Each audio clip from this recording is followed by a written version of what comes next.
Hi everyone, this is Achievers Educational Academy. இந்த வீடியோவில் chapter 5 English art and chapter 5 டிப்தாங்ஸ்லேருந்து diphthongs பார்க்க போகிறோம். அதாவது கான்சோனன்ஸில் நம்ம ஆல்ரெடி ஐ அண்ட் அவு சவுண்டை மட்டும் மிஸ் பண்ணியிருப்போம். அதை தான் இங்கே டிப்தாங்ஸ்னு ஒரு சாப்டராக தராங்க. அதாவது ஆக்சுவலாக ஐ அப்படின்றது ஆ இ ரெண்டு வவல் சவுண்டு சேர்ந்தது இல்லைங்களா, அதை தான் டிப்தாங்ஸ் சொல்லுவோம். நல்லா ப்ரொனவுன்ஸ் படிப்பாங்க. ஆ இ ஐ.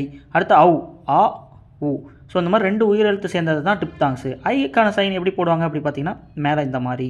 அடுத்து அவுக்கு அதை அப்படியே தலைகளாக போட்டோன்னா அவு. அடுத்து இது வந்து ஆய், டாய், சாயில். ஸோ அந்த மாதிரி ஆய் சைனு அதை இப்படி போடுவோம். அடுத்து யூ, ரெவென்யூ, டியூலி. ஸோ அந்த யூ அதை வந்து இப்படி போடுவோம். அடுத்து பாருங்கள் எக்ஸாம்பிள் பார்ப்போம். டைம், ஐன்றது ஃபஸ்ட்டு பிளேஸ், கவ், அவுன்றது தேர்டு பிளேஸ்.